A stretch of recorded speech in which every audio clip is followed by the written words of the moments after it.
Se olvidan que Rusia es la máxima potencia militar del planeta.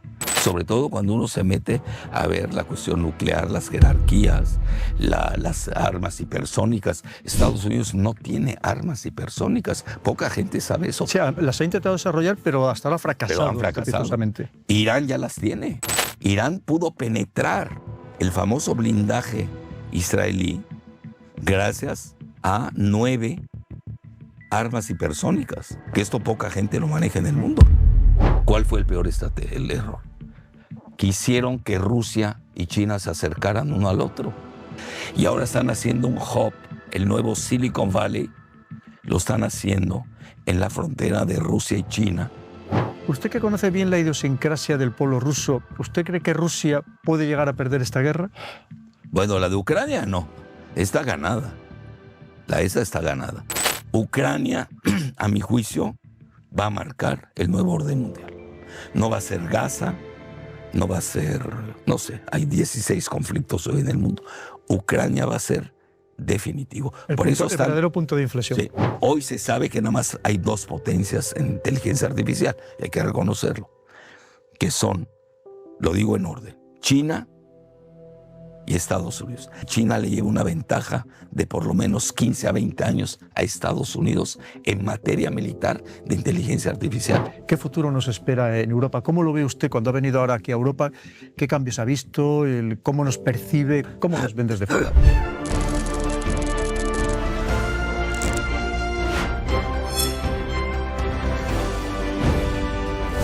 Queridos amigos, bienvenidos al canal del Coronel. Como sabéis, siempre intento traer a los mejores de los mejores de los mejores para, dependiendo de los temas de los que vamos a hablar, ¿no? Pues mirar, hoy tenemos la gran fortuna, un verdadero privilegio, un honor de tener con nosotros a una persona que está considerado el mejor analista geopolítico de toda Iberoamérica y uno de los 5 mejores de todo el mundo.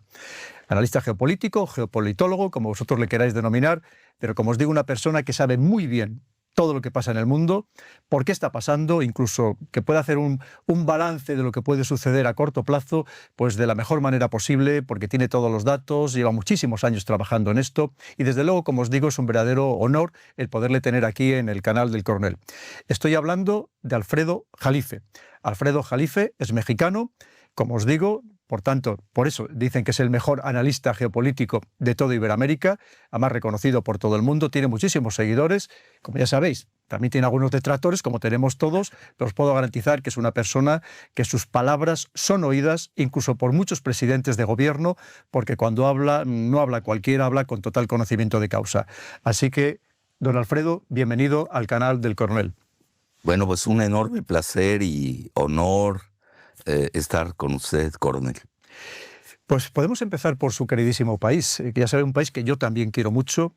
Es un país, México, que tiene un potencial enorme, que puede ser perfectamente la 5ª o la 6ª economía del mundo. Tiene todo para ello, todas las capacidades, todas las posibilidades. Le queda pues mejorar algunos aspectos, como puede ser, por ejemplo, la educación, pero qué mejor que usted para contarnos cómo ahora mismo es la situación real en México. Ahora mismo ha habido unas elecciones, ha ganado la primera mujer en todo Norteamérica, el presidenta del gobierno, Claudia Sheinbaum, y pues me gustaría que me nos contara un poco cómo se han vivido estas elecciones. Ha habido también mucha violencia, ha habido lamentables muertes de políticos. ¿Y qué espera usted de este nuevo gobierno? Porque sé que usted tenía relación incluso personal con López Obrador, y con lo cual conoce muy bien la política mexicana. ¿Qué nos puede contar, don Alfredo? Bueno, primero que nada, a mí mismo me asombró el resultado, que ahora algunos lo están poniendo en tela de juicio porque fue un resultado apabullante. Evidentemente es gracias al carisma del presidente López Obrador, que tiene una oposición muy ruidosa, pero no necesariamente efectiva, y lo vimos en la elección. Y es una pena porque yo sí soy de la idea de la alternancia del poder, separación de poderes. Al menos yo sí pertenezco a esa escuela plural. Porque el maniqueísmo acaba en la exclusión del otro. No da pie al pensamiento dialéctico, buscar un pensamiento sintético que es el que hace avanzar verdaderamente a los países desde el punto de vista civilizatorio, de las ideas, etc. Entonces, primero que nada, el resultado fue apabullante. Tiene mayoría calificada, nosotros le llamamos cuando pueden cambiar las leyes.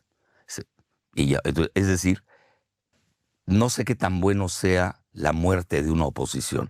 Y conste que esa oposición conmigo no ha sido muy benigna, pero nosotros tenemos que ser generosos aún en el triunfo. Y el problema aquí es de que, usando los términos neoliberales, que son los que dominan todavía México por la cuestión financiera, tenemos un gran defecto, por ejemplo, no tenemos una verdadera banca.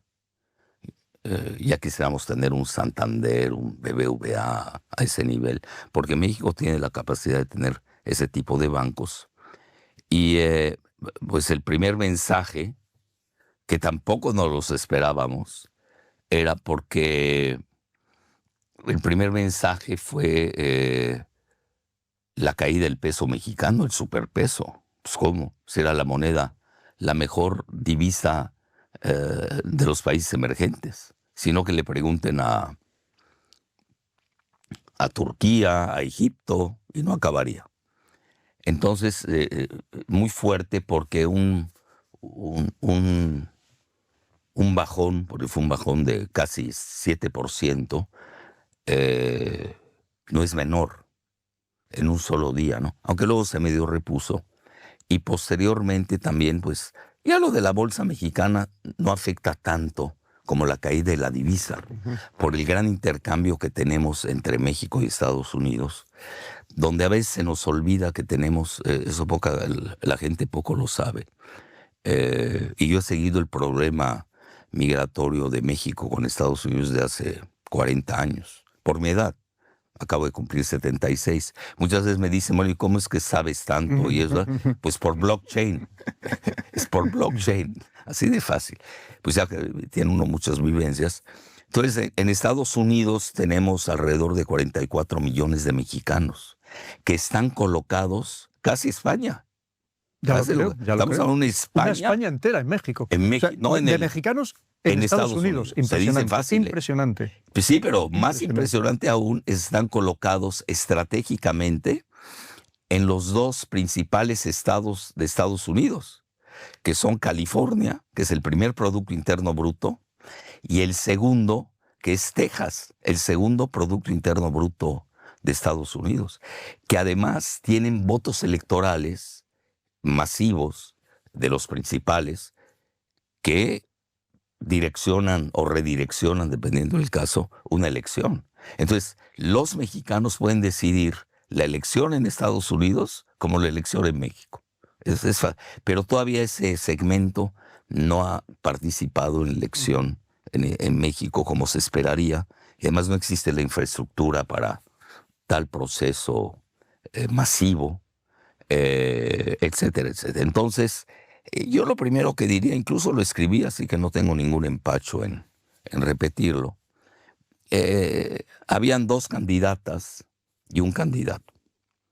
Y a mí cuando me preguntaban, ¿y qué, a quién le vas? O no le voy a ninguno. Los tres son globalistas. Muchas veces en la pirámide del poder, en la base, hacen que se peleen y no se dan cuenta que con el famoso follow the money, cuando uno sigue bien el dinero, pertenecen al mismo Olimpo, que son BlackRock. Entonces yo decía, va a ganar BlackRock. Por eso asombró mucho la manera en que no fue bien recibida, con un resultado tan apabullante, la elección, que yo siempre lo comento en broma, porque además yo los conozco personalmente, obviamente uno más que a otro, con la otra persona, lo tengo que decir abiertamente. Pues yo era, con Andrés Manuel, yo tenía una relación de montaña rusa.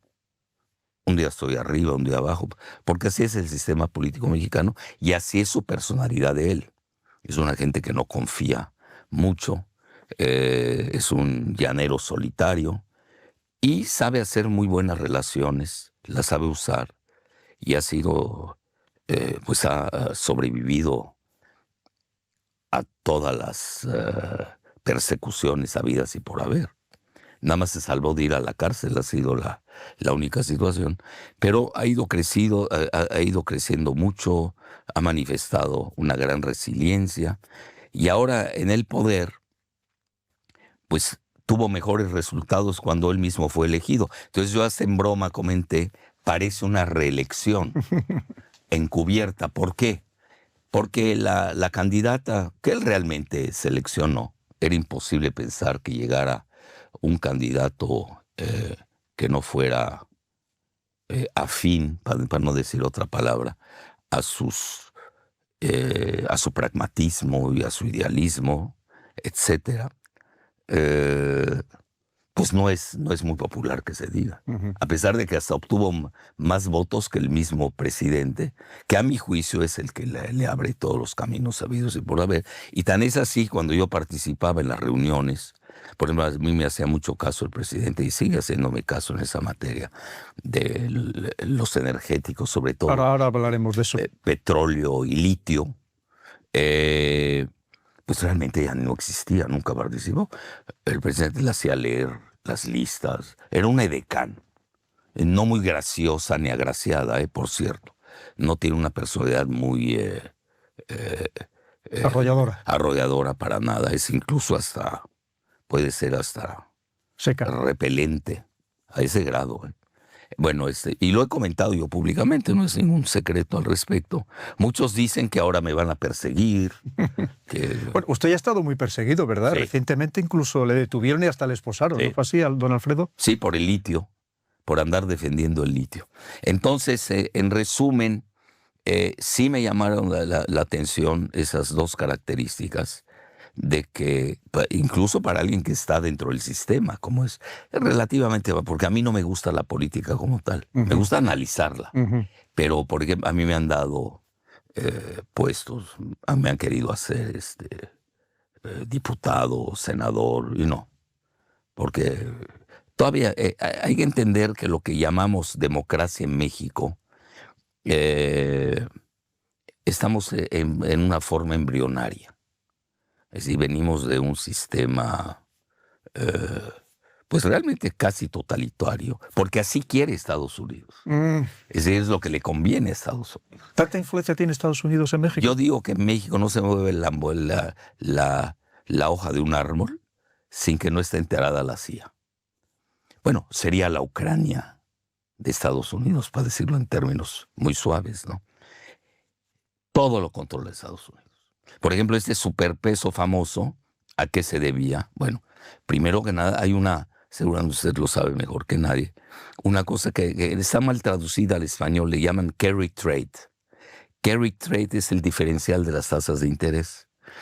En México no tenemos banca como tal, la banca que existe es un gran déficit, igual que la educación, como acaba de decir, y eso sí es preocupante. Pues cuando uno se pone a ver, en lugar de estar festejando en forma triunfal, sí me preocupa porque están ganando la carrera en ese sentido. Una es que no tenemos una banca nacional. Tenemos banquitos. Esos son de pueblo, de aldea. No son bancos. Ni siquiera para el país.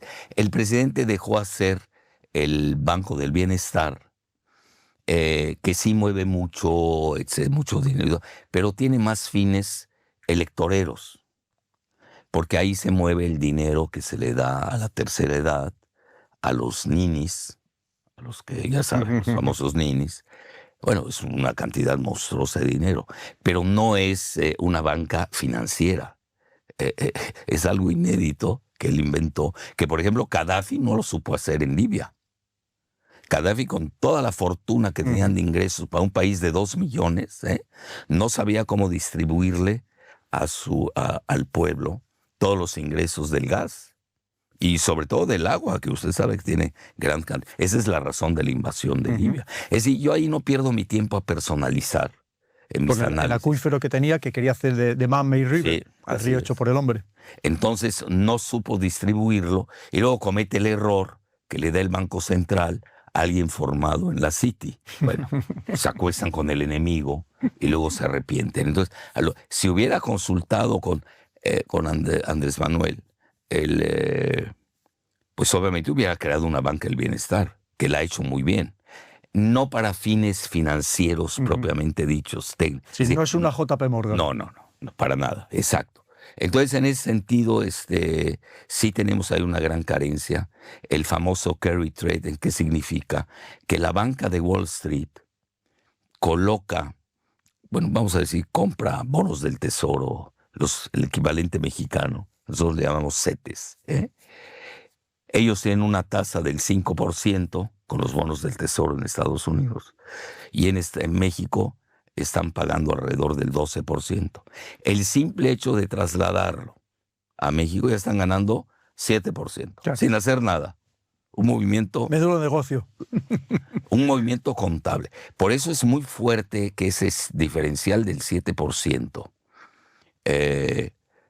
casi lo haya alcanzado la devaluación abrupta del peso, que no fue así brutal, porque en México las devaluaciones son, ya sabe, el estilo latinoamericano, son del 30, 50, 100%, y hemos tenido de esas devaluaciones, que son más geopolíticas. Yo me he metido a estudiar mucho las devaluaciones en el sistema globalista, y son voluntad de Estados Unidos.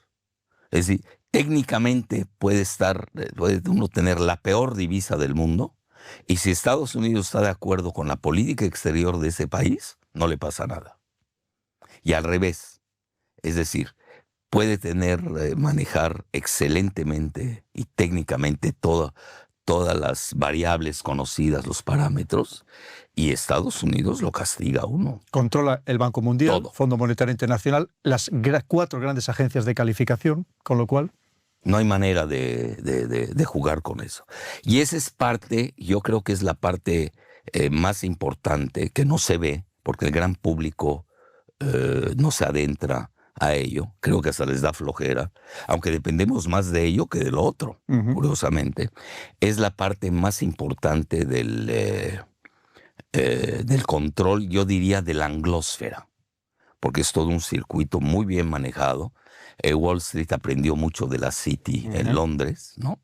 Y hoy pues llevan a cabo, pues nada más le comento,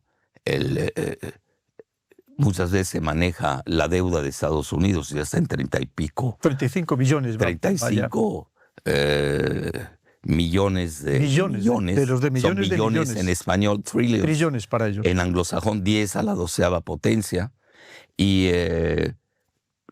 Pero eso no es nada frente a la deuda que tiene el mundo. Y si uno lo compara, sobre todo, con la famosa ratio del Producto Interno Bruto. Pero hay algo peor de lo que no se habla, y la gente no lo entiende, y con justa razón. Yo, por ejemplo,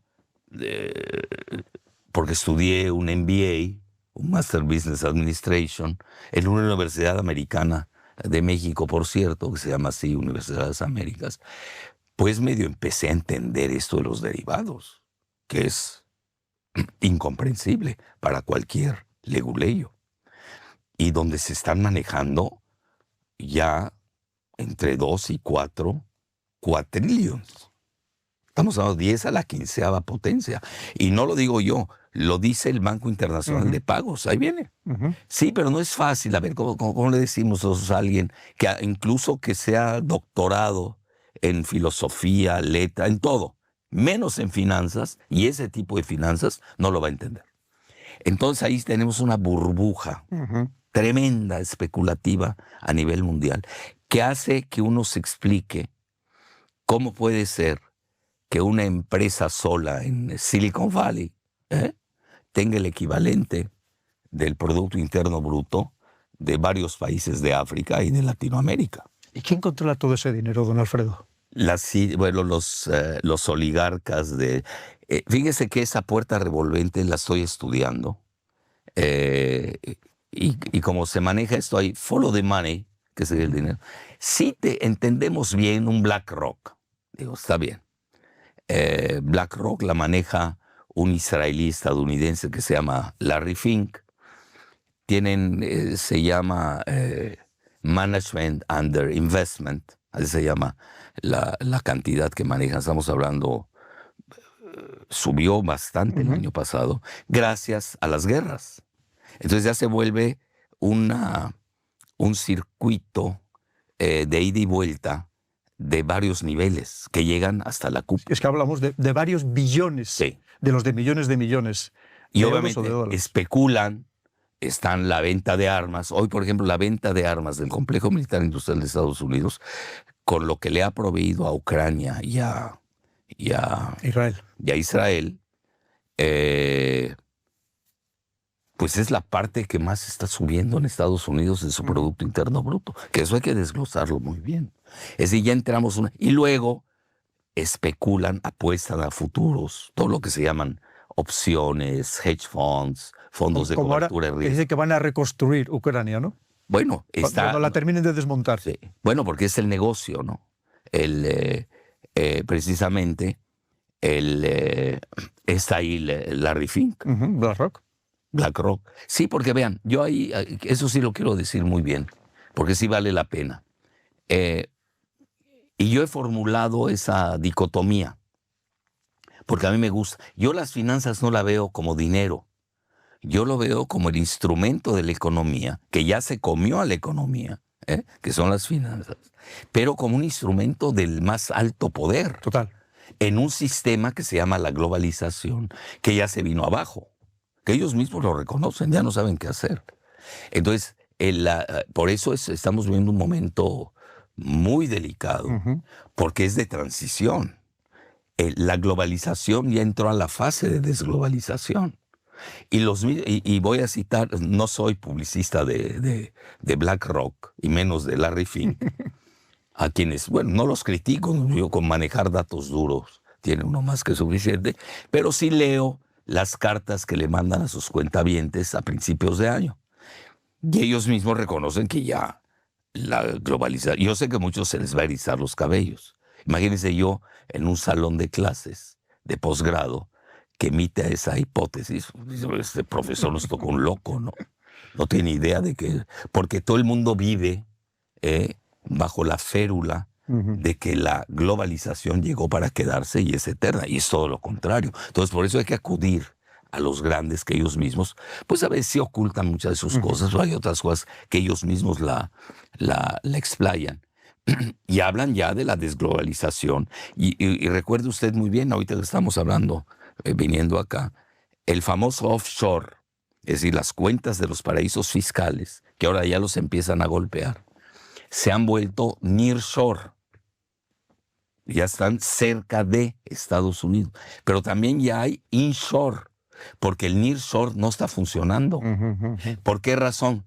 Porque se aceleraron mucho en hacer cuentas alegres y sustituir a China, como lo han querido hacer, con este decoupling. Ya estamos usando hasta términos en inglés, porque el lenguaje español ya es insuficiente, porque la tecnología lingüística nos dejó atrás.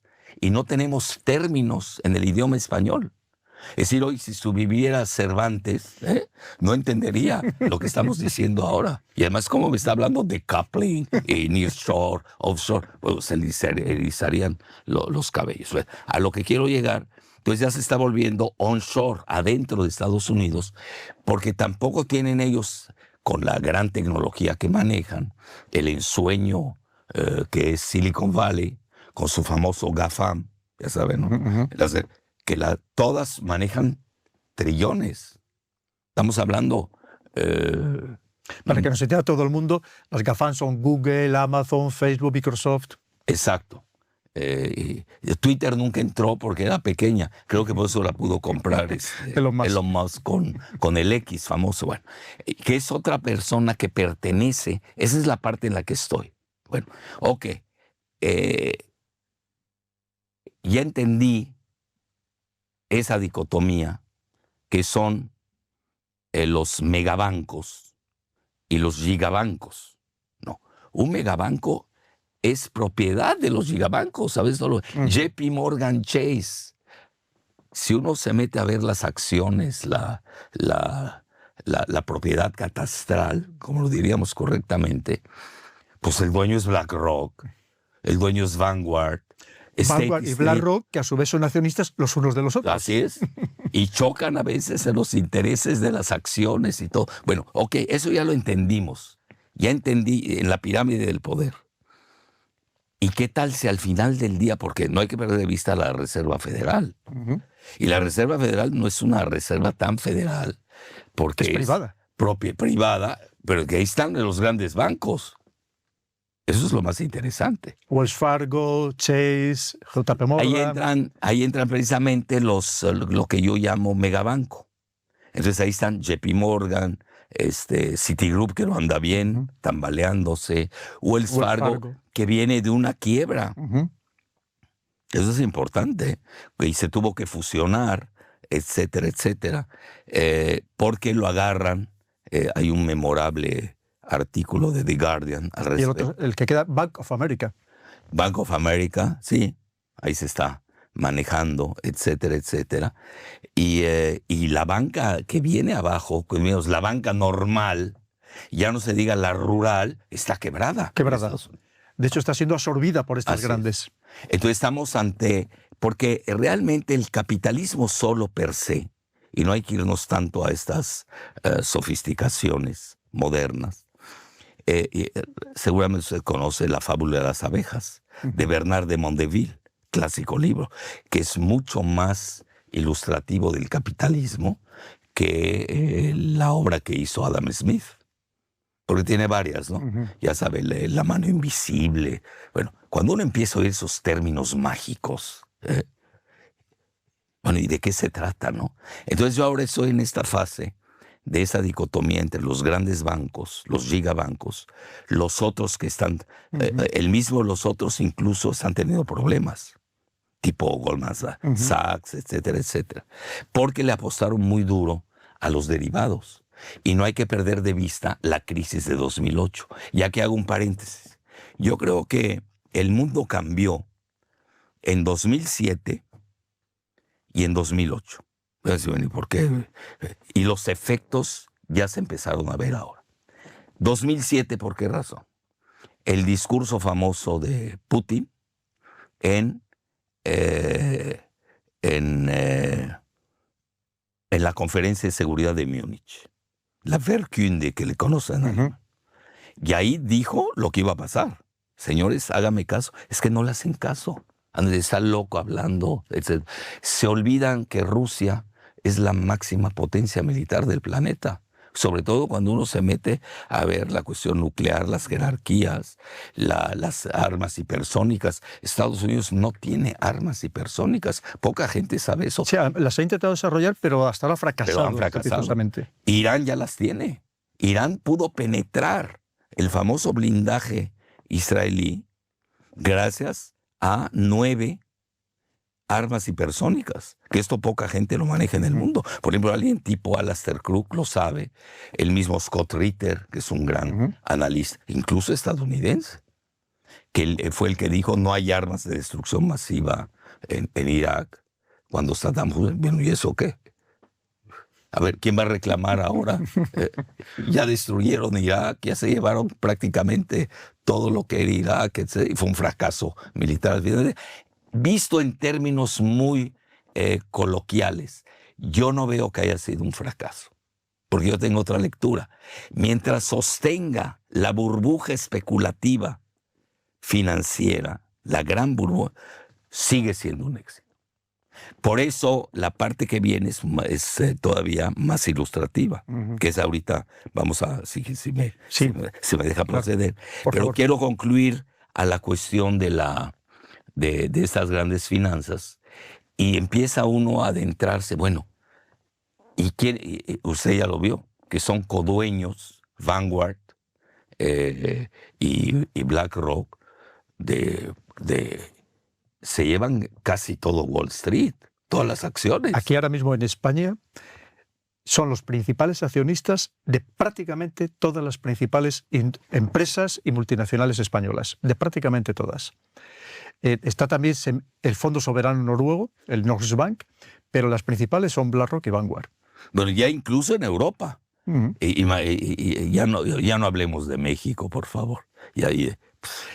Precisamente la candidata que perdió las elecciones decía que las iba a impugnar porque habían estado muy manipuladas por poderes externos y también por los narcotraficantes. ¿Tanto poder llegarían a tener los narcotraficantes como para influir en unas elecciones? Vean, no le quiero decir, ayer en Bilder, Alemania, sacaron una caricatura feroz. Ponen a un narcotraficante con su rifle, una sillota, sentado, y ponen a Sheinbaum, muy diminuta, subiendo una escalera para sentarse en una sillita.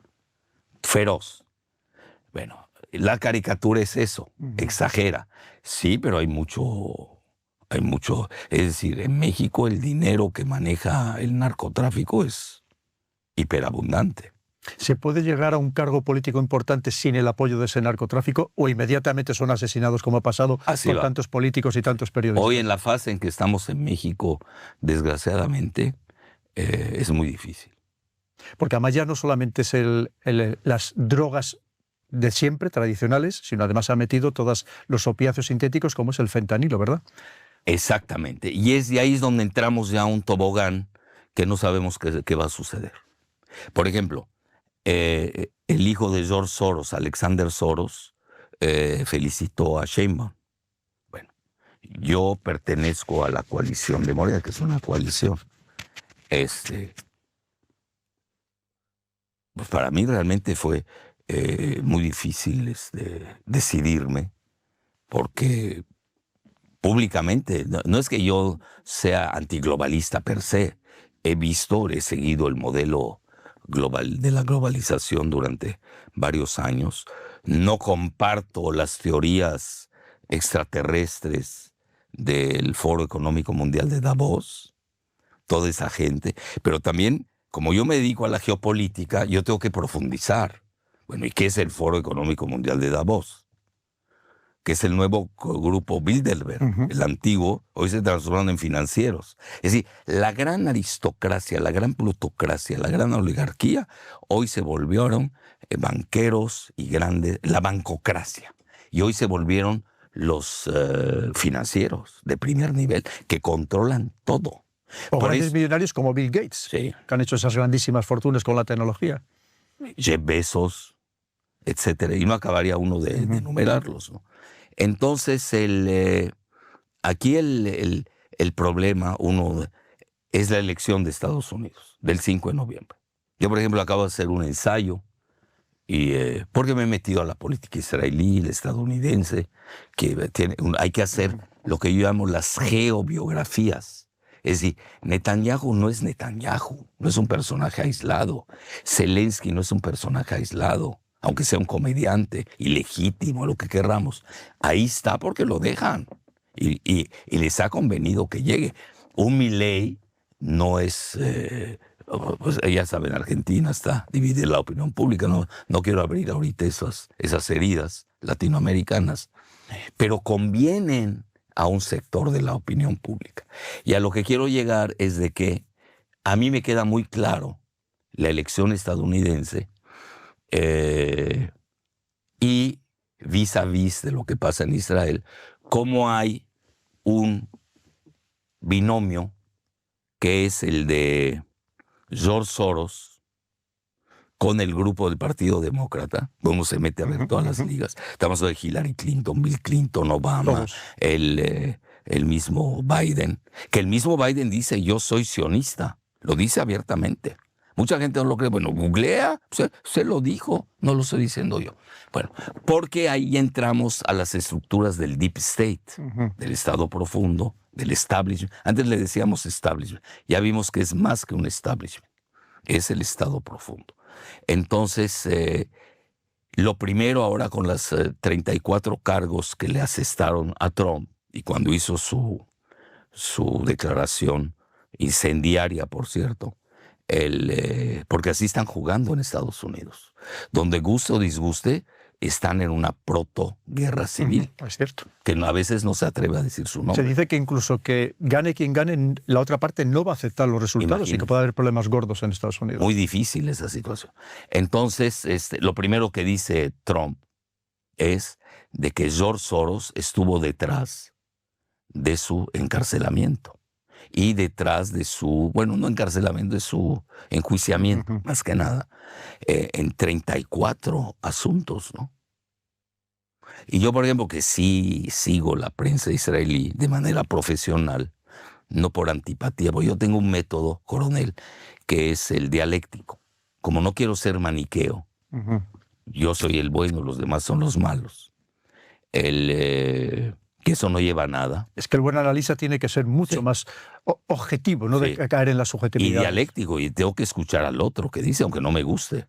Pues yo no estoy leyendo por placer, estoy leyendo porque tengo que analizar. Entonces hay un portal que está diseñado para la comunidad israelí de Estados Unidos, que es muy influyente, yo diría relativamente serio, que se llama The Forward, o hacia adelante, lo pudiéramos traducir. Y ellos mismos, porque hay un judeocentrismo propio del pensamiento israelí, que no me quiero meter al Talmud ni a ver todas esas consideraciones, pero es muy de ellos, el pueblo elegido de Dios, todas esas, ¿no? Ya ve que Estados Unidos lo retoma, somos el país indispensable, el país excepcional, lo acaba de retomar Biden. Biden, yo lo he seguido, el destino manifiesto,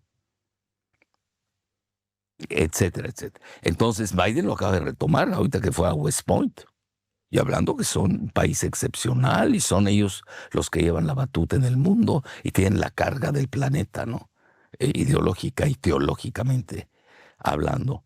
Entonces, lo primero que dice Trump es de que Soros financió al fiscal Alvin Bragg. Alvin, ya sabe, y Bragg, B-R-A-J-J.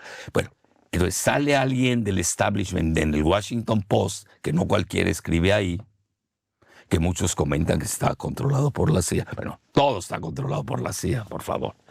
Entonces, pero hay alguien que le gusta decirlo, pues está bien. Es que ya es irrelevante eso. No olvidemos la operación Mockingbird. Sí, así es. Ya es que controlaban todos los medios. Exacto, ese es clásico, como usted muy bien lo señala. Entonces sale un peso pesado que se llama Glenn. Es muy interesante lo que le voy a decir porque a mí hasta me llamó la atención. Se llama Glenn Kessler. Bueno. Y lleva 11 años. Yo no sé cómo lo nombraron, si hay un método democrático dentro del Washington Post o no. Lo nombraron The Fact Checker. Él es el que verifica los hechos. Bueno. Y arremete contra Trump. Conste que no estoy defendiendo a nadie. Si usted me pregunta... Hace el análisis. Sí. Yo de Trump hay cosas que detesto y otras que me gustan, igual de Biden. Yo, por ejemplo, soy de origen católico, de cultura católica, y a mí siempre me gustaba todo. Imagínense, llegan los católicos, Biden, un católico sui generis. Llega Nancy Pelosi, católica. John Kerry, católico. Bueno, oye, pues estamos en la gloria, ¿no? Y luego me doy cuenta que en la guerra de Ucrania no tiene nada de católicos, ¿no?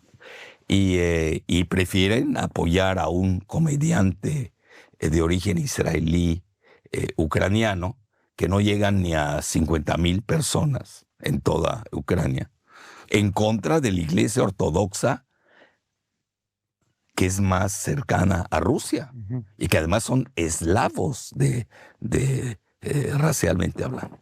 Entonces, este famoso Glenn Kessler, en su fact checker, imagínense, pues será él el autoverificador. Él mismo se nombró. O que nos digan a los que estamos fuera cómo lo hicieron. Pero además, yo también soy fact-checker sin nombrarme. Entonces me pongo a ver los datos de Glenn Kessler y pura contradicción. Dice, lo que pasa es que le están pegando por antisemita, etcétera. Y él está raro, no sabemos si es o no antisemita. Forward lo escribe, por cierto. Y Forward, en ese judeocentrismo que manejan, dice, hubieron 7 factores judíos. A mí no me gusta usar la palabra judío. A mí no me gusta usarla. Yo uso o israelí, o hebreo, etc. Y últimamente ya soy más dedicado porque ya hago... por ejemplo, uno cuando es crítico vis-a-vis de Israel, es antisemita. Bueno, a mí, por ejemplo, me han atacado los grandes intelectuales que perdieron ahora la elección, que apoyaron a esta XG. de antisemita no me bajaban. Entonces yo salí con algo original. Dije, a ver, ¿cómo voy a ser antisemita? Si usted es semita. Yo soy 4 veces semita. Soy de origen cananeo, fenicio, libanés. A ver, ¿cómo? Hablo árabe. Mi abuelo hablaba arameo en su pueblo natal en los cedros del Líbano. Tengo cultura. Más semita que usted nadie. Imposible, no puede haber más que... Porque y además, muchos de los habitantes de Israel ni siquiera han nacido en Israel. a eso voy. Y además no son semitas. Vea lo grave. Puede ser de origen europeo, muchos de ellos. Son házaros. Házaros. En inglés se les llaman khazars. Se escribe Khazars. Y en español son házaros. ¿Qué quiere decir? Son turco-mongoles de origen centroasiático que Claudia en el siglo Sheinbaum también es házaro. ¿Cómo? Claudia Sheinbaum ¿no es házara Sí, también? es házara. Zelensky es házaro. Netanyahu es házaro. Pero también se pelean entre ellos. Por eso ahí viene el choque de Soros con Netanyahu. Los dos son házaros. Pero ya se están peleando por el poder. Ideológicamente son diferentes. Uno es ultraprogresista y otro es muy conservador. No, bueno, Netanyahu es pro-Trump y es anti-Biden. No hay que perder el tiempo. Por eso yo decía, para retomar, bueno, ¿qué va a pasar en México con el Sheinbaum, con lo del fentanilo, para concluir esa parte que no me he perdido? Y lo que yo soy muy circular. No, pero me ha encantado. Es la rueda de la fortuna. Me encanta, es que sabe tantísimo, bueno, don Alfredo. Entonces, el fentanilo sí es un problema para Estados Unidos. Y no es lo mismo, a ver, no son hipótesis, ya son hechos. Y sin tener fact-checker, ¿no? Bueno, Biden tuvo una política muy permisiva y teledirigida. Además, yo la sé porque yo tengo contactos de hace 50 años con la élite del Partido Demócrata, que no puedo decir nombres. Hasta, por ejemplo, un amigo mío que vivía, un gran economista, no puedo decir el nombre, uno tiene que ser, porque si no pierdo mis fuentes. Grandes Ligas, muy cercano a Kennedy, que era que es lo que le llaman el establishment ahí del noreste de Estados Unidos, que dominó. Ahora ya es Silicon Valley lo que domina. Pero nunca ha dejado de dominar Wall Street, curiosamente. Los demás son instrumentos. Entonces, ellos ya tenían desde hace 30 años una política de mutación demográfica. ¿Por qué razón? Para ya sacar al Partido Republicano de la jugada. Entonces permitieron toda la cuestión migratoria partiendo de un simplismo, que lo cual era cierto, además. Era un simplismo, pero real. Era mi caso también. Yo toda mi vida fui prodemócrata. Toda mi vida.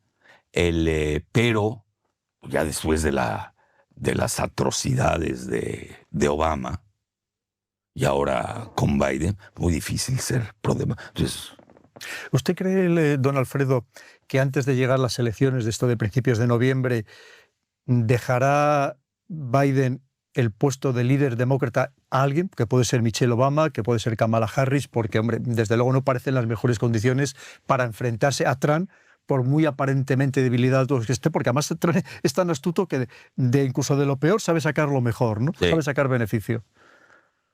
Bueno, eso es lo que está en tela de juicio en la convención del Partido Demócrata. Hay una hipótesis, bueno, él no es ningún secreto, padece deficiencia cognitiva. Lo dice el médico de cabecera de Obama, grado 4. Saluda fantasmas. Todos los días.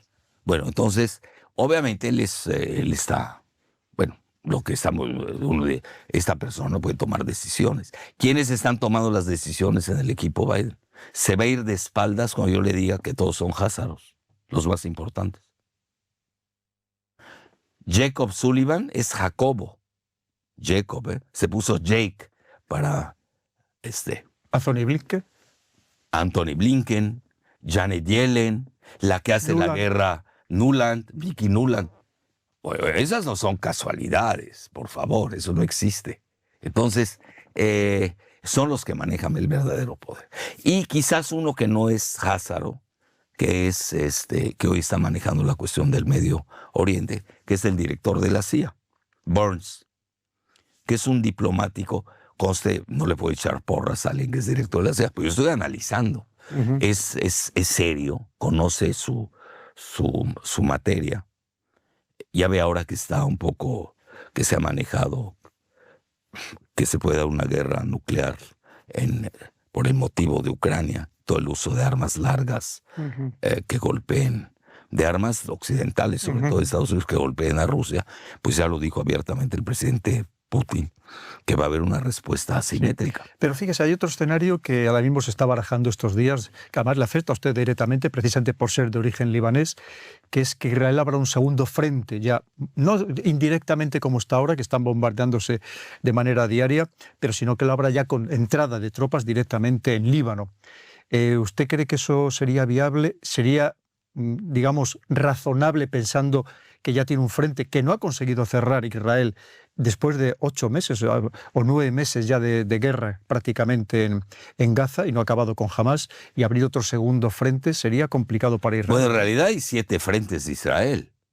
Lo dice el mismo Yoav Gallant, que es el ministro de la Defensa. Ellos hablan de 7 frentes. Y es más, un ex primer ministro israelí abiertamente dijo que la guerra, no hay que equivocarse, es de Israel contra Irán. Es decir, también no hay que perder de vista esa situación. Por eso ataca permanentemente tropas iraníes o diplomáticos iraníes en Siria, también en Líbano. En Irak. Que de hecho ahora mismo parece ser que había habido una visita de alto nivel precisamente de Irán al Líbano. Y también en Irak, y donde asesinan al icónico Soleimani, Qasem Soleimani, fue en Bagdad. Correcto. Con las brigadas ahí muy ligadas a Irán, porque Irak, los conocemos la región, pues tiene casi el 85% de chiitas. Aunque curiosamente en la guerra de Irak-Irán que propició Kissinger, que él mismo lo reconoce antes de morir, donde murieron 1 millón de personas. Que se dice fácil, ¿eh? Y no se movió el frente en Satalará prácticamente ni 1 milímetro. No, ¿y por qué razón? Porque convenía que se mataran, estaban vendiendo armas a los dos. Muchas veces conviene mucho esa situación. Es que eso hay que verlo también como negocio. Claro. Y obviamente el resultado fue catastrófico. Pues yo digo, bueno, si lo ves así, que fue catastrófico, sí. Pero si lo ves como negocio, que apuntaló el mercado de valores a los derivados. Y en aquel momento a Saddam Hussein se le consideraba poco menos que un héroe. Le daban las llaves de oro de las ciudades estadounidenses porque estaba luchando contra el que era el gran adversario de Estados Unidos, que era Irán, para que veamos la hipocresía del mundo. Y cuando no interesó, pues le atacaron a Saddam Hussein. Sí, sobre todo cuando manejó, curiosamente, ya no quería dólares. Eso es. Quería hacerlo en euros a través de BNP Paribas. Y lo acabaron. Igual pasó con Gaddafi. Con el dinar de oro. Con el dinar de oro. Entonces, regresamos siempre a las finanzas. O a Hugo Chávez con el sucre. Igual. El dinero. Sí, al final del día eso no hay que perderlo de vista. Por eso a mí me preocupó la caída de la bolsa, y más que la bolsa, el movimiento del superpeso. Y obligaron ahí a hacer unos ajustes en 2 días de México. Entonces, pero quiero concluir la parte del fentanilo porque es muy importante. Ya viendo, para no penetrar mucho en ese renglón, que sí, en forma increíble, tenemos a 2 personalidades házaras, que hay házaros de primer nivel, tampoco lo quiero hacer. Por ejemplo, un Noam Chomsky, aunque ya ve que lo agarraron ahí en la cuestión de Epstein, que era házaro, por cierto.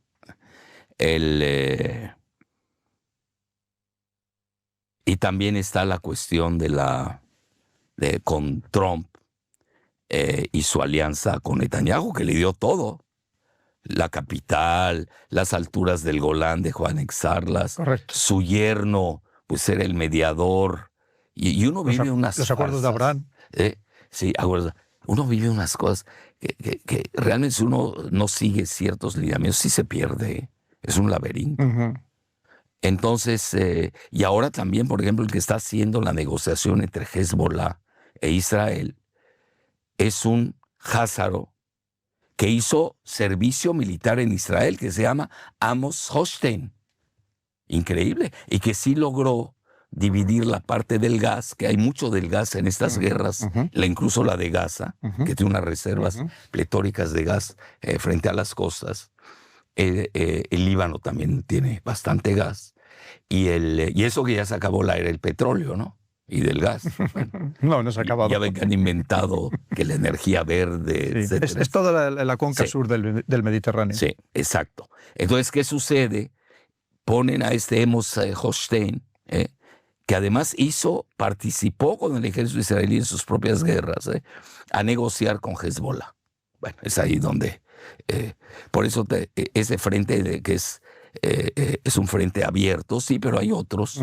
Está también sigue el de los Houthis, que ya ve que han elevado la escalada. Que el día le pegaron al Dwight Eisenhower, al portaaviones. Casi nada. Varias veces. Casi nada. Se dice... Que se dice pronto. Sí, se dice pronto, etcétera, etcétera. Entonces, pero sí, yo creo que al final la guerra es entre... si sigue la escalada, ¿no? Sí, porque hay que ver el límite, ¿no? Ahora se ha postulado Ahmadinejad, Sí, nuevo para presidente. Bien. Que ese sí que es radical, de verdad. Bueno, lo que pasa es los iraníes... a mí me tocó visitar Irán cuando era presidente Ahmadinejad. Los iraníes manejan muy bien el acordeón radical. Son muy astutos. Y juegan ajedrez, inventaron el ajedrez con los hindús. Bueno, ellos sí juegan al ajedrez. Saben cuándo estirar, cuándo frenar, etcétera, etcétera. Entonces, esos son términos occidentalistas. No sé qué tan bueno sea. Por ejemplo, ellos no usan eso de radical, moderado.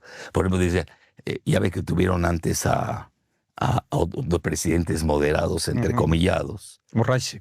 como Rouhani. Luego también había el otro, Khatami, que hasta hablaba alemán, daba clases de filosofía. Son los juegos clásicos de Irán. Ellos se manejan como los que, principled, le llaman en inglés, los que tienen principios, los que siguen al pie de la letra. Rigoristas. Rigoristas, muy buena el término. Y ahí no existe eso de... por ejemplo, yo me muero de risa cuando escucho extrema derecha, extrema izquierda, izquierda, derecha. A mí no me explica el mundo. A mí en lo personal no. Sí los manejé y los sigo medio manejando. Pero usted lo sabe mejor que nadie. ¿De dónde viene el término izquierda-derecha? Desde Carlos II, del Parlamento británico, que unos se sentaban a la izquierda. En Francia, ¿no? Y luego, un siglo después. Y luego los otros enfrente, los conservadores. Y luego en Francia, en la Asamblea, a la izquierda se sentaban los jacobinos. Eso es. Y a la derecha los girondinos. Es una definición topográfica. Bueno, que sí reflejaba la realidad, hay que reconocerlo.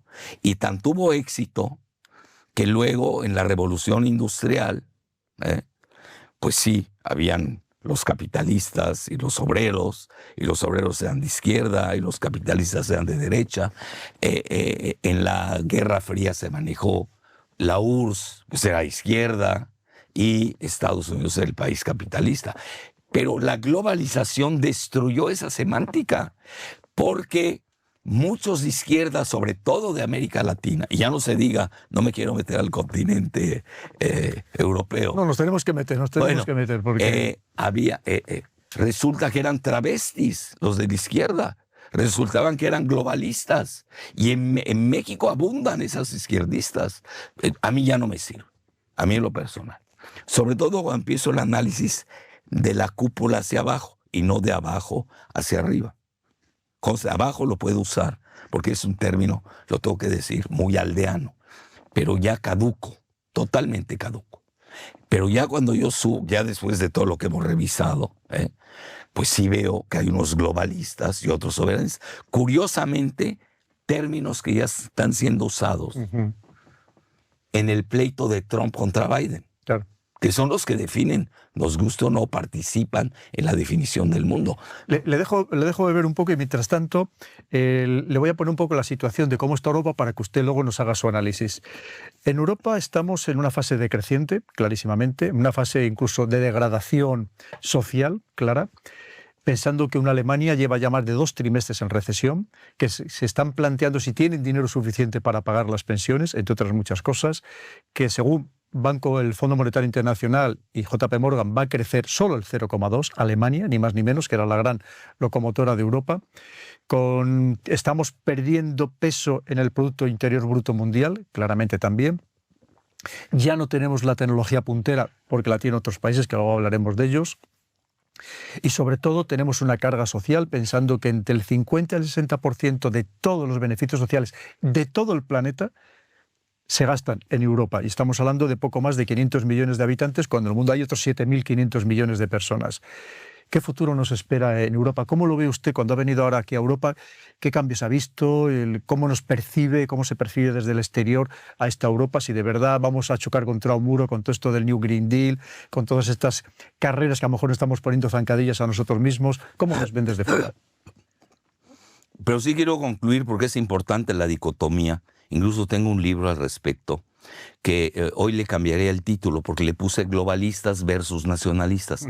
La palabra nacionalista da pánico. Ayer estaba viendo el Financial Times, que yo lo leo. Muchos dicen antes de nacer, ya lo leía. Porque lo tengo que leer, yo tengo que ver cómo están los mercados. Igual leo Bloomberg, igual leo Wall Street Journal, diario, antes que la prensa. Porque a mí la prensa normal, porque a mí los barómetros, precio del oro, precio del petróleo, me indican realmente cómo está la situación. Mucho más que los análisis muy sesudos, pero que hay que demostrar. Eso no tiene demostración. Es decir, el superpeso se vino abajo 6.6%, la bolsa mexicana, con todo y que hayamos tenido el famoso modelo avasallador en la elección. Entonces, sí,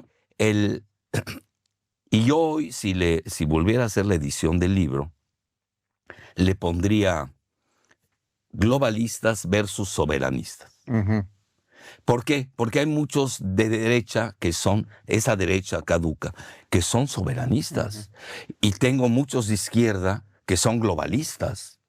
A mí no me resuelve mi visión del mundo. Es decir, sí me resuelve una elección común y corriente, pero no me resuelve el mundo con el prisma geoestratégico. Son dos cosas diferentes totalmente. Bueno, entonces regresando a su pregunta, yo creo que es muy fácil ver a Europa. Yo creo que es el contexto. Me duele mucho porque yo soy eurocéntrico, soy eurófilo. Incluso yo participé mucho en mover el sucre como moneda, divisa en Sudamérica, con mis amigos ecuatorianos de aquel momento, e incluso con nuestros amigos venezolanos también de aquel momento. E incluso, lo digo abiertamente, no tengo empacho en decirlo, el comandante Fidel Castro se valió mucho de mis asesorías para adoptar al euro en lugar del dólar como divisa de reserva, pero lo hicimos desde el punto de vista geopolítico, o geofinanciero, mejor dicho, porque tarde o temprano, cuando ellos se iban acercando con Miami, que ahora si gana Trump van a tener problemas, si gana en Cuba van a tener problemas. Igual en México vamos a tener problemas con el asunto del fentanilo, porque hay razones por las cuales no va a ser igual la política de Biden frente a Cuba que la política de Biden también frente a México. Pero son ya, como está tan... No me gusta a mí el término polarizado, es peor que polarizado. Como está fracturada la biosfera, a nivel geoestratégico es muy fácil verlo. Porque yo parto del análisis geoestratégico y lo maneja la misma Rand Corporation, que por un lado, hay 3 superpotencias. No lo digo en orden. Yo creo que hoy lo pondría en desorden. Estados Unidos, Rusia y China. El acercamiento, y por eso regreso al 2007, que no me he perdido.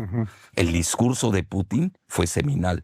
2008, quiebra de Lehman Brothers, y le quieren endosar a China la quiebra de Lehman Brothers y sostener el modelo financierista estadounidense. Ahí se rompe, ahí es donde dice China, ya no juego.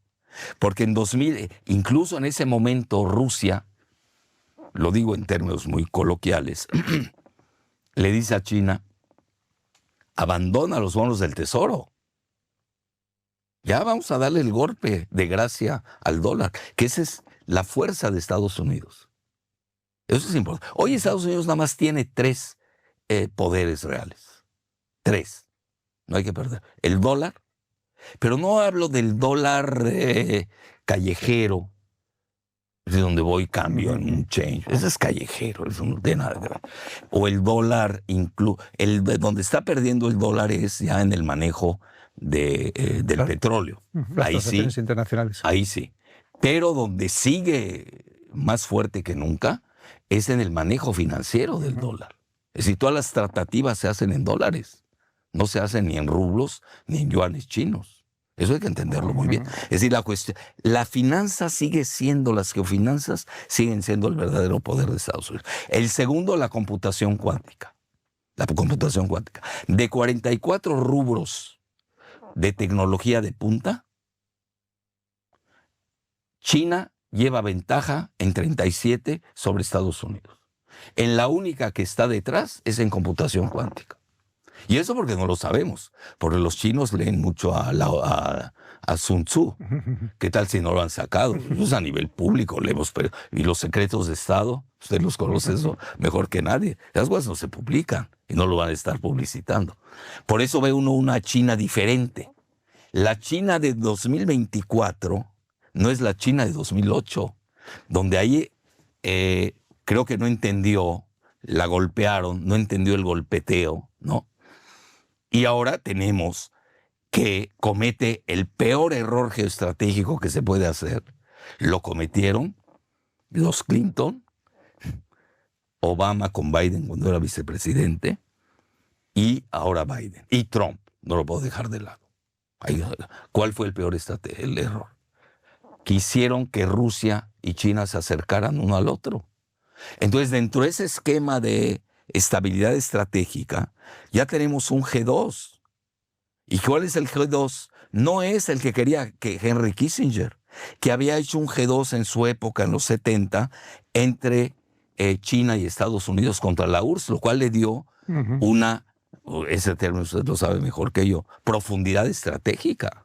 Pero no es nada más lo militar, hay que ver varios niveles también de que están en juego. Por eso a China la dejan entrar al sistema internacional, que eso nunca se ha manejado. No sabemos qué pasó, qué acuerdos hubieron entre Nixon, Kissinger y Mao Zedong y Zhou Enlai. No lo sabemos. Luego viene, en la misma década de los 70, viene Brzezinski, que era el cerebro de Jimmy Carter, ¿no?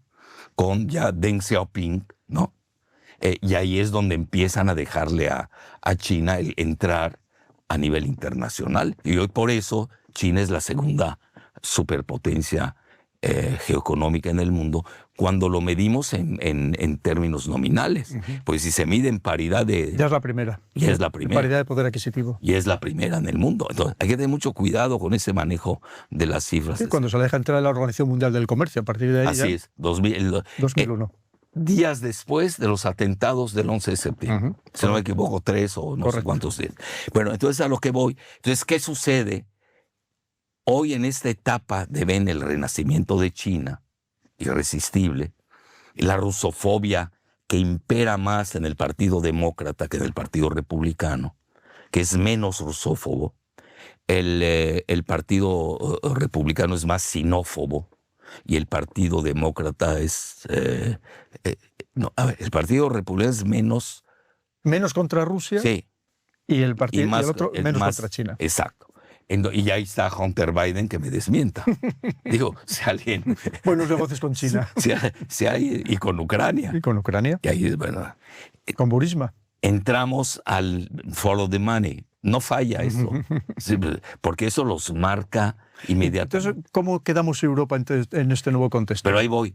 Entonces, ¿qué sucede? Kissinger quiere, y bueno, ya enloqueció al final Kissinger, casi a sus 100 años.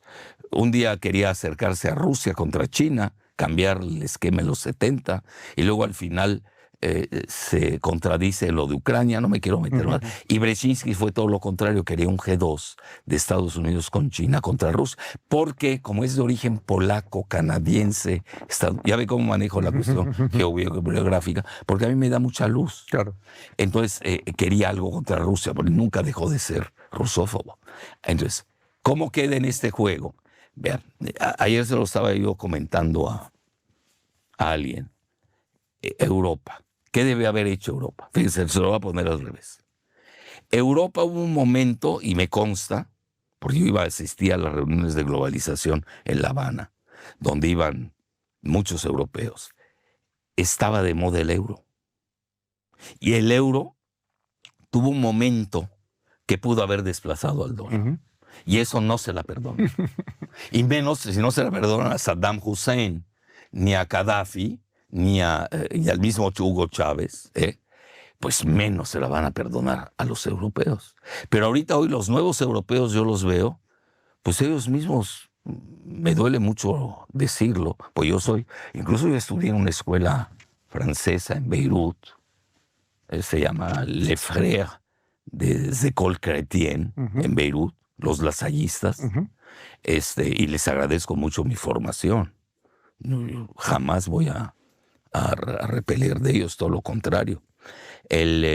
Imagínese todo lo pro europeo que puedo ser, y ya no se diga pro francés. Hablo francés, escribo francés, todo, hice mi internado en el Hotel Dieu de París, etcétera, etcétera. Bueno, pero ese uno lo tiene que decir no en forma defensiva, porque si no, es que es pro Putin. Esto, inmediatamente lo ponen.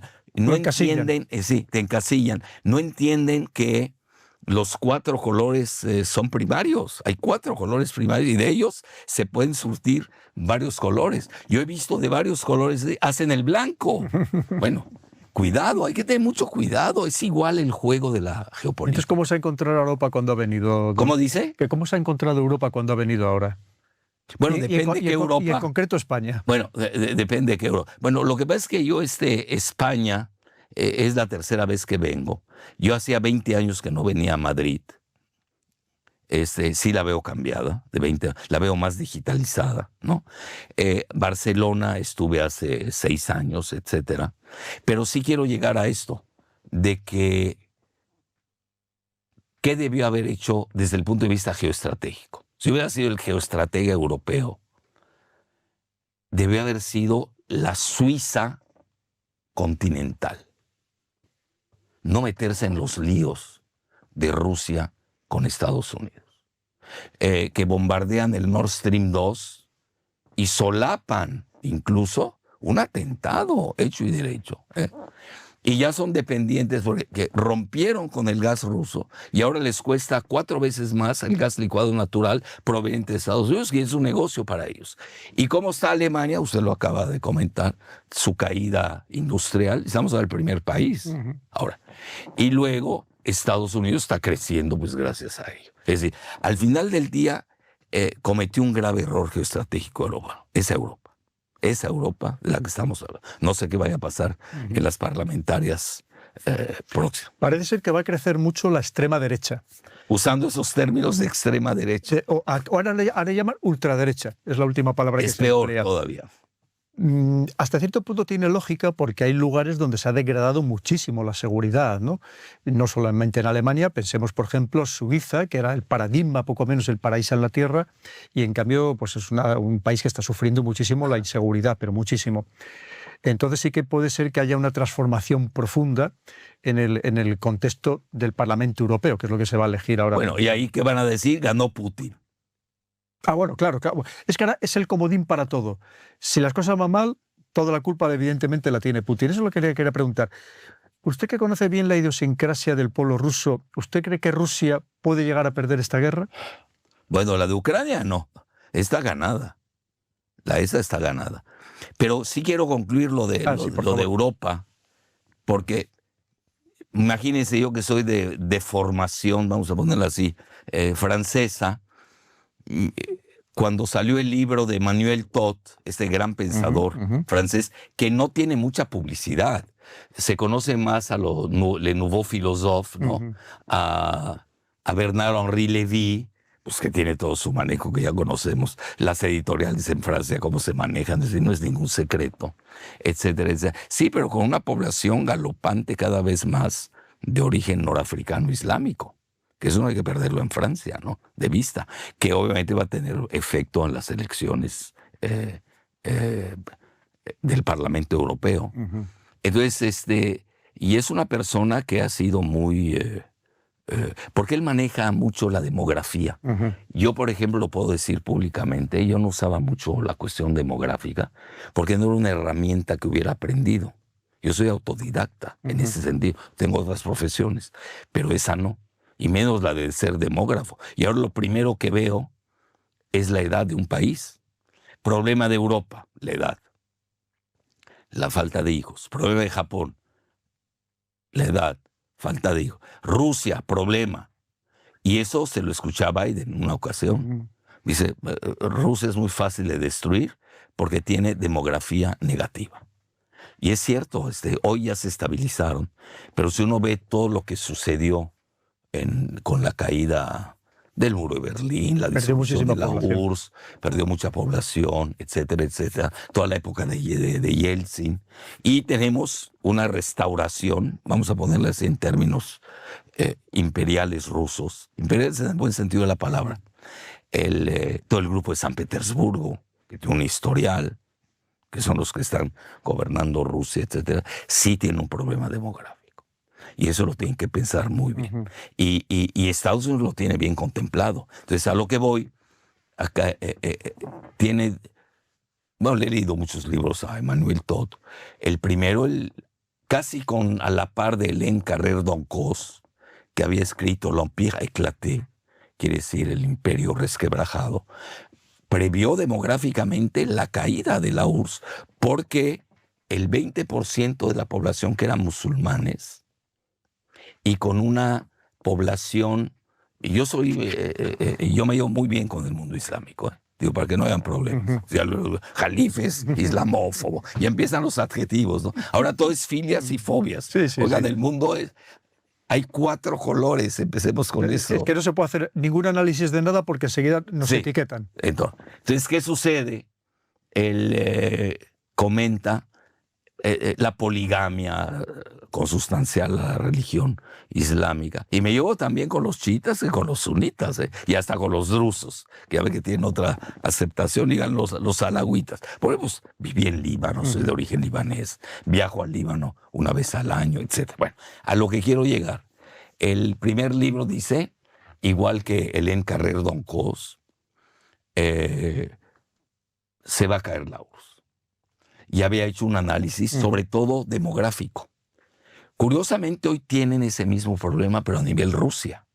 Y además la brecha generacional es muy poderosa. Si hoy uno ve el mundo islámico, que son 1.800 millones, se dice fácil, 57 países, estamos hablando de poblaciones juveniles. Muy jóvenes. Estamos hablando de 15, Yemen, Somalia, hasta 20, 25 a lo sumo, etcétera. La biología al final se impone. Y ahí yo veo que Europa no previó la cuestión biológica. ¿Por qué? Porque también podemos entrar a análisis más psicologistas e industriosos, que el hedonismo, el materialismo, ¿no? el egoísmo en el que luego sucumbe. El relativismo. ¿El qué? El relativismo también. El relativismo. Todas esas consideraciones lo están viviendo y se pagan. Esos lujos del hedonismo, al final se pagan, nos guste o no. Bueno, entonces, ¿a qué quiero llegar? Previó en el segundo libro, previó ya la caída de Estados Unidos. Bueno, dijeron, está loco, ¿cómo se va a caer Estados Unidos? Bueno, pues que vean cómo está la infraestructura de Estados Unidos. No tienen trenes. No tiene ni un solo tren de alta velocidad, ni uno. Ustedes tienen no sé cuántos, ellos no tienen ni uno. Bueno, si tuvieran, pero ellos sí meten sus bases navales aquí, militares. Y ustedes no los dejan hacer trenes en Estados Unidos. Sería un buen intercambio. Bueno, a lo que quiero llegar, y en ese momento y luego saca su nuevo libro, si no me equivoco fue en febrero, Sí. que se llama La défaite d'Occident. Ahora la acaban de traducir al español. Ya no está hablando de Estados Unidos. Ya vio que el continente europeo, Es todo Occidente. la que está Unión cayendo. Europea, todo lo llamado occidental, se viene abajo. Y obviamente ve el nuevo eje euroasiático. Y estamos viendo, por ejemplo, a mí me llamó la atención, yo conozco Pakistán, el año pasado estuve 15 días en Pakistán. Van a decir, el Jalife hace cada locura en sus viajes. No, lo que pasa es que yo no viajo como turista, estar en la Sino como terraza. observador. ¿no? Observador. Fui a las ruinas de Harappa, Mohenjo-Daro, que son las primeras ruinas urbanas de la humanidad. Fui a ver el puerto de Gwadar, que es muy importante en Puerto de aguas Pakistán, profundas, que es donde baja fundamental para China. para China. Los iraníes estaban haciendo el suyo en Chabahar, con India. Es decir, todas esas cosas hay que verlas. Claro. Yo a eso un turista ni lo entiende ni le importa. Yo no voy. Obviamente también veo lo turístico porque me dice mucho del momento de la sociedad. Entonces de repente veo que hasta decretaron día de luto, o 2, no sé cuántos, por la muerte muy rara, entrecomillada, de Raisi, el presidente Raisi, con su canciller. Que a veces yo me pregunto, a veces países tan inteligentes como, mira, ¿cómo es que vuelan en el mismo avión el canciller? En el mismo Y el helicóptero. presidente, el mismo, helicóptero. Muy raro pasó. No tiene mucho sentido. Y los otros 3 helicópteros no les pasó nada. No había Como tanta... decía Putin, porque los otros helicópteros eran rusos, ¿no? Ah, exacto, exacto. Sí, porque este era americano, era de la marca Bell, pero no tenía las refacciones, no las sabían. ¿Cómo es que un país de ese nivel descuide? Es una crítica amable que yo les hago, ¿no? Pues yo tengo buena relación con ellos. No pueden cuidar eso. En un mundo que no es de Disneylandia. Entonces, y saque ese libro. Entonces, ¿en qué me llamó la atención? No solamente el luto. Cuando quisieron amarrar navajas entre Irán y Pakistán, todos los líos de Baluchistán, los atentados, cuando fue la ceremonia de la muerte de Qasem Soleimani, fue un operativo de los baluchis. Toda esta desestabilización interna en Irán, etcétera, etcétera, ya con esta niña kurda, etcétera. Bueno, a lo que quiero llegar, y ahora recientemente veo que ya quieren formar una alianza geoeconómica, China, que lleva a Pakistán, Rusia, que jala a Irán.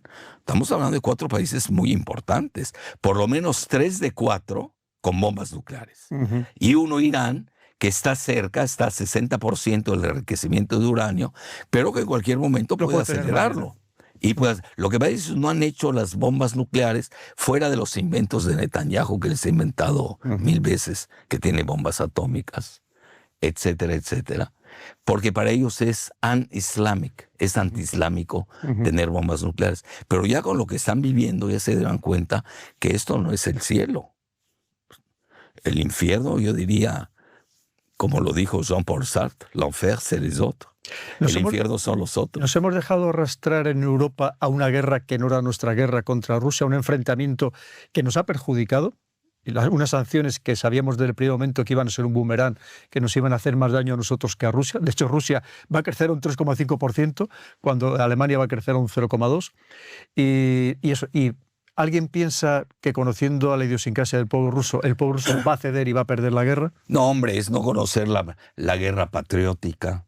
Yo conozco Rusia, he estado en San Petersburgo. Yo cuando leo Occidente versus Rusia, ¿no? Si uno conoce San Petersburgo, puede ser que lo crea. Yo conocí, he ido varias veces a San Petersburgo.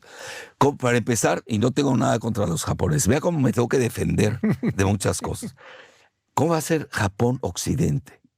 Japón es Oriente y le llaman Occidente. Entiendo la distorsión geopolítica. Es decir, los buenos somos nosotros. Y hasta Japón. Se les incluye dentro del concepto de Occidente. Exacto. Entonces, pero cuando uno va a San Petersburgo, fundada por Pedro el Grande, que se basa en una ciudad holandesa para hacerla casi a la par, donde tienen el Museo del Hermitage, que tiene el mayor número de obras maravillosas de arte de Occidente, que construye el Hermitage, es un italiano, y cuando tienen el famoso ballet francés en Versalles con Luis XIV, tienen Le Ballet Russe. Y el ballet ruso es Mariinsky, en el Teatro Mariinsky. A mí me ha tocado ir a ver ahí el ballet, porque me gusta mucho el ballet ruso, porque es muy bueno. Y y es de origen, entre comillas, occidental. Yo no conozco una ciudad más occidental en el mundo que San Petersburgo. Y quieren manejarle que son antes. Lo que pasa, bueno, los han querido acordar desde el punto de vista político, porque trae un sueño Estados Unidos desde hace mucho. Y nos tenemos que remontar al libro de Halford Mackinder, en 1907, La geografía como pivote de la historia. Entonces, cuando uno ve un archipiélago como el británico, que es relativamente pequeño, frente a un continente del tamaño de la URSS, que hoy ya amputado de no sé cuántas repúblicas, 12, ¿no? Más o menos. Pero aún así le quedan 17 millones de kilómetros cuadrados. Imagínense. Que además tienen en la parte de Siberia, es la región más rica del mundo. Hoy a precio presente vale 75 millones de dólares. A precio sin derivados. Y por eso, y hoy están creando, que eso no se sabe mucho en llamado Occidente. Imagínense a un servidor hablando así en Latinoamérica. Pues está loco, ¿de dónde lo sacaron, no? Bueno, pues la gente no está informada, o es neófita, o es oligofrénica. Muy manipulada. Muy intoxicada por Netflix y todos los multimedia de Hollywood, etcétera, etcétera. Y ahora están haciendo un hub, el nuevo Silicon Valley, lo están haciendo en la frontera de Rusia y China, en esta región, en donde acaba de ir a visitar Putin, en China, y con Vladivostok. Y ahí viene el gran auge. Entonces, eso yo creo, Rusia tiene que pensar mucho, a mi juicio, tiene que pensar en forma inteligente, tienen la capacidad de hacerlo, su nueva demografía. Porque ahí sigo viendo que es muy poca población, estamos hablando 140 y pico. No llega a 150 millones. Millones de habitantes para un territorio tan extenso. Que ya vimos que en guerras, pues sí pesa el factor, usted lo sabe eso mejor que nadie, sobre todo en infantería, ¿no? El factor de la densidad militar. Totalmente. Pues terminamos ya hablando de China. Es, en cierto modo, ya la nueva superpotencia. Antes hablamos del aspecto económico, pero tenemos que hablar de la carrera espacial, tenemos que hablar de todos los avances tecnológicos, hasta del mundo electrificado. Ella es el que más coches eléctricos vende en todo el mundo. Está invadiendo prácticamente el comercio mundial. De hecho, ahora mismo Estados Unidos, Biden le va a imponer unas tasas altísimas, concretamente al coche eléctrico del 100%. Nos está presionando a Europa, a Estados Unidos, para que también le impongamos tasas. ¿Está asustando China a Estados Unidos? ¿Estados Unidos está realmente preocupado con este avance de China? Sí, pero ya venía desde tiempo atrás, ¿no? Lo que ves que ahora se ha exacerbado con la guerra de los chips. Y luego, ver a una persona como Janet Yellen ir a decirles que traen overcapacity. Es que parece un chiste. Para que no entienda todo el mundo. Que lo hubieran dicho la secretaria del Tesoro, la ministra de Hacienda, por así decirlo, estadounidense. Sí, pero a ver, que le hubieran dicho eso a Henry Ford, ¿no? O a ExxonMobil en su época. Bueno, con los Rockefeller, por cierto. O a Henry Ford. Que traen. Y luego va Blinken y dice lo mismo. Y ahí va a presionar para intentar jalar a China de los brazos de Rusia. Por eso el G2 entre Rusia y China nunca se lo imaginaron. Porque Estados Unidos es un país americanocentrista. Piensa en términos muy estadounidenses. No ve el resto del mundo y no lo entiende. Lo peor es que no lo entiende. Por eso ese asunto de los BRICS es muy importante. Si hoy vemos el ascenso de los BRICS, pues ya dejó atrás al G7. Acaban de ingresar 5 países. Uno se salió. Yo creo que hasta le hizo bien a los BRICS que se saliera, que es Argentina. Sí, pero entraron países petroleros de la talla de Irán, de Arabia Saudita, Emiratos Árabes Unidos, Egipto, que parece que no, pero es petrolero todavía, y Etiopía, que es más que nada simbólico porque es el único país que no fue colonizado en África. Y es la sede, Addis Abeba, que es la capital, es la sede de la Unión Africana. Ujú. Y ahorita viene una volcadura de países que quieren ingresar a los BRICS. Yo pienso asistir a la cumbre de los BRICS en Kazán, porque yo creo que ahí va a ser la eclosión del nuevo orden mundial. Bueno, Pues ya vamos habla como de 40 países que se han postulado para unirse a los BRICS. Imagínense.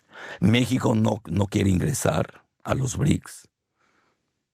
Sí. Oye, no hay manera. La última noticia que acabo de leer es que incluso Turquía puede que se postule para ingresar en los BRICS una vez que fue rechazado para ingresar a la Unión Europea. Sí, pero ahí entró la cuestión religiosa, ¿no? También. Nos guste o no. Pero no, por ejemplo, Bolivia seguro entra, si es que no tienen problema. Venezuela segurísimo. Bueno, ya van 2, ¿no? Uh-huh. Y Brasil, que es el gigante latinoamericano.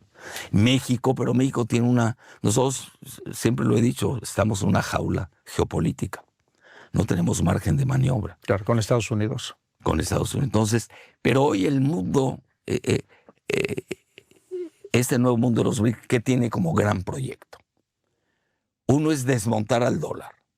Correcto. Y ahí, porque es la fuerza de Estados Unidos. Es ya ve que hace rato le dije que habían 2 muy fuertes. No, me faltó la tercera, la guerra de propaganda.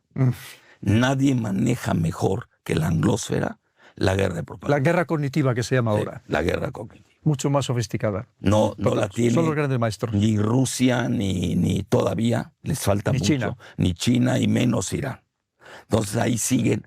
Ellos son los que imponen la verdad absoluta. Total. Entonces, esos 3 poderes de Estados Unidos ahí siguen.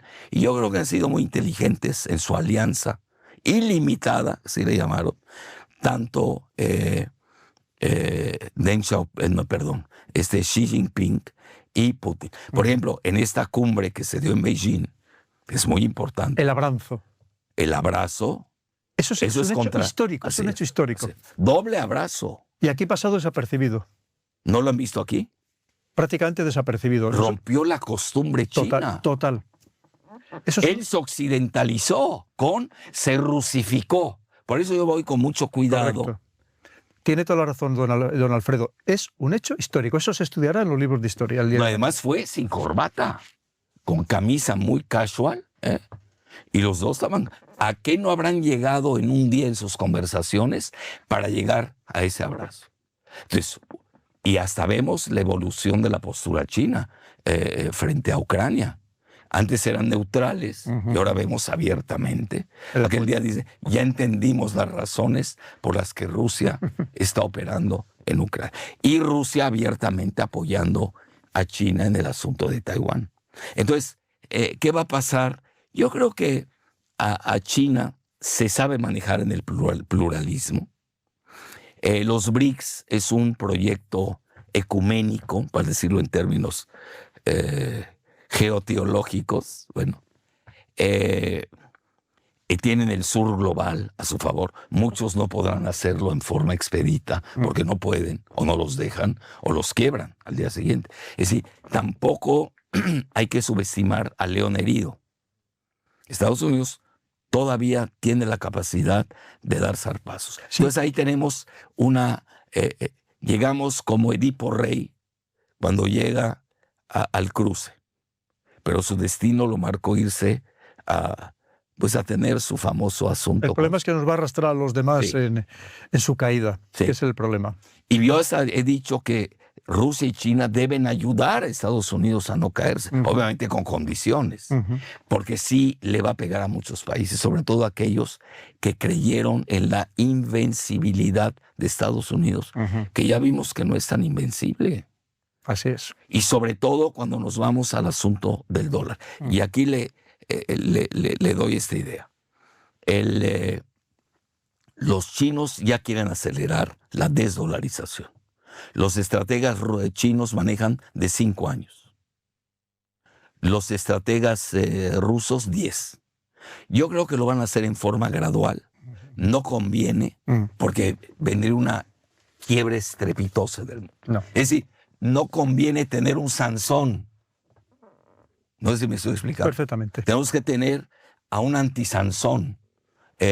No tenemos que cortarle el cabello. Rusia y China tienen que entender en esta nueva visión civilizatoria, porque no hay que perder de vista que muchos de los miembros que ingresaron ahora a los BRIC son países de alta civilización. Uh-huh. Estamos hablando de India, de China, de Irán. Digo, Uh-huh. no puedo decir lo mismo del G7, para no irme más lejos. Entonces, los chinos tienen un ritmo diferente al de Estados Unidos.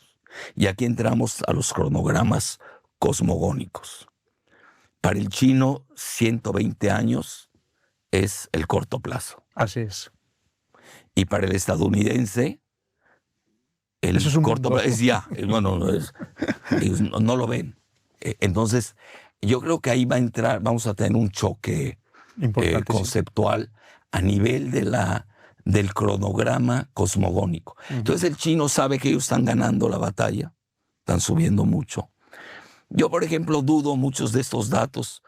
No creo que una potencia del tamaño de Rusia, que tiene el primer lugar en misiles hipersónicos, tipo Kinshal, que ya los usaron estos días, a China no las hemos visto usarlas, ¿no? Todavía. A Irán sí, curioso, Es decir, ya Irán es la tercera potencia en misiles hipersónicos. Sí se pasa.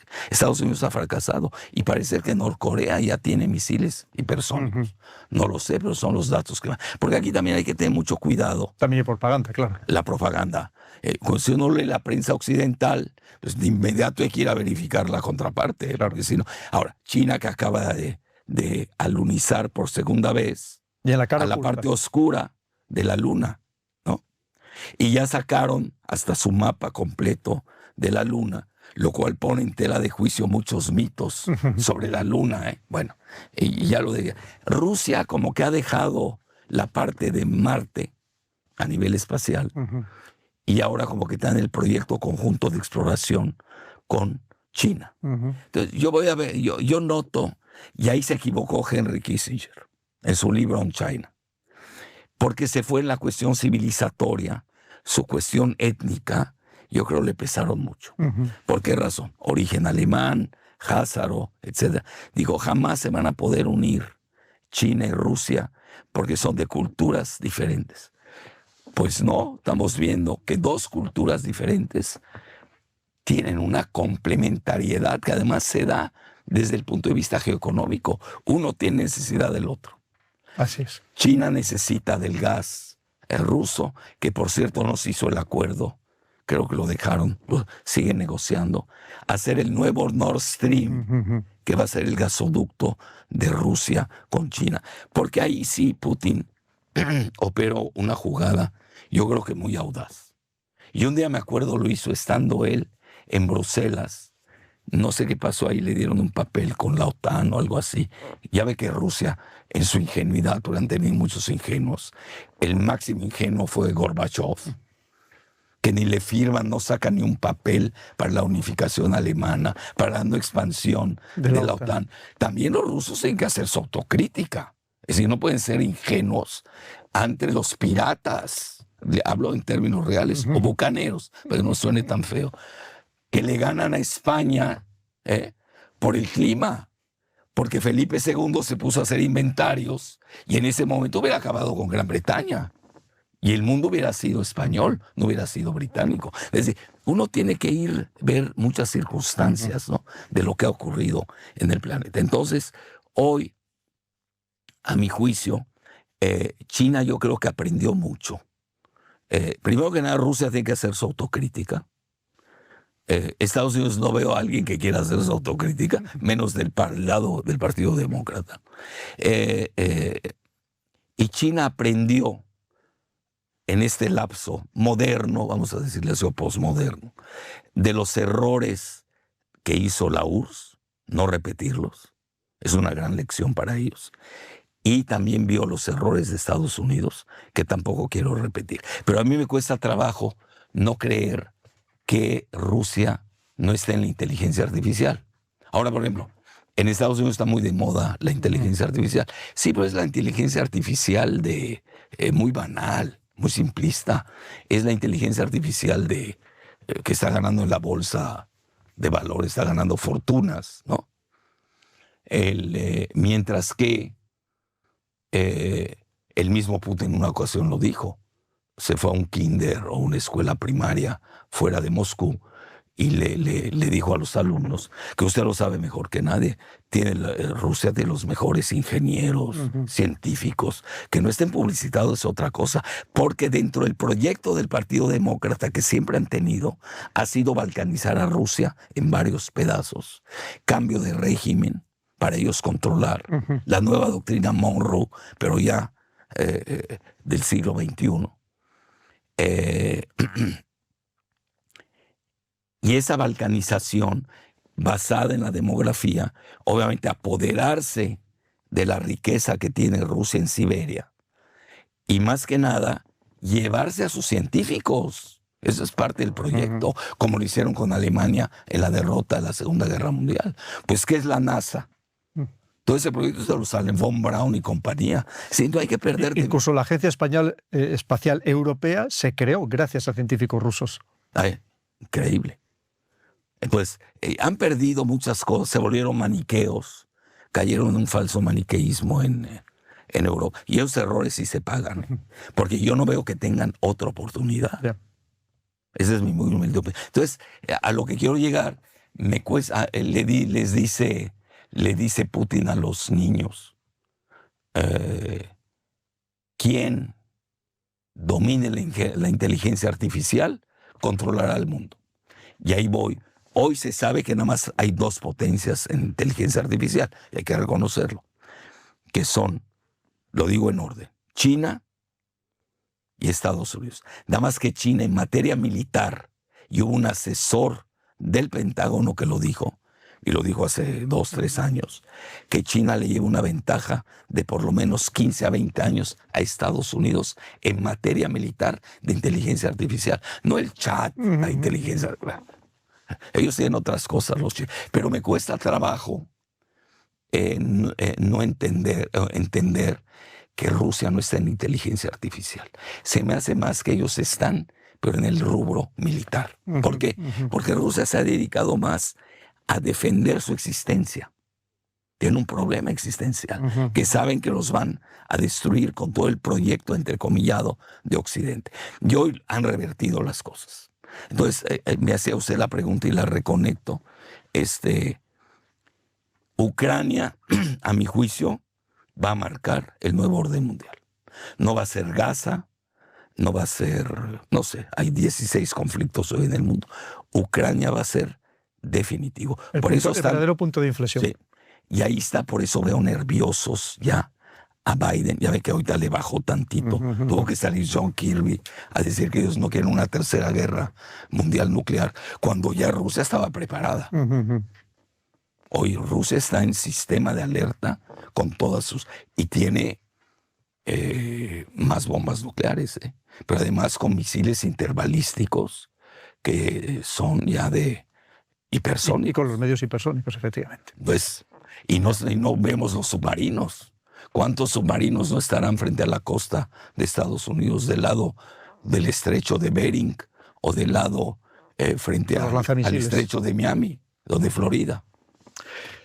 Pues, queridos amigos, como veis, podíamos estar hablando durante muchísimas horas con don Alfredo, una verdadera eminencia, como habéis podido observar y disfrutar también. Pero ya sabéis, hemos hablado de que la economía manda, pero el tiempo también manda y el tiempo se nos ha acabado. Así que solamente esperar tener otra oportunidad para poder contar en el canal del Coronel con don Alfredo y seguir aprendiendo de él, que como veis es una persona que tiene tanto que transmitir. Como os digo, podemos estar no horas, sino estaríamos semanas escuchándole. Así que, don Alfredo, muchísimas gracias. Y muchísimas gracias por haber estado aquí en el canal del Coronel. Un auténtico placer. Encantado. Muchas gracias por tu apoyo al canal. Puedes suscribirte, pulsar la campana de notificaciones para estar al corriente de los próximos vídeos y de momento aquí te dejo un par de ellos que espero que te gusten y que sean de tu interés.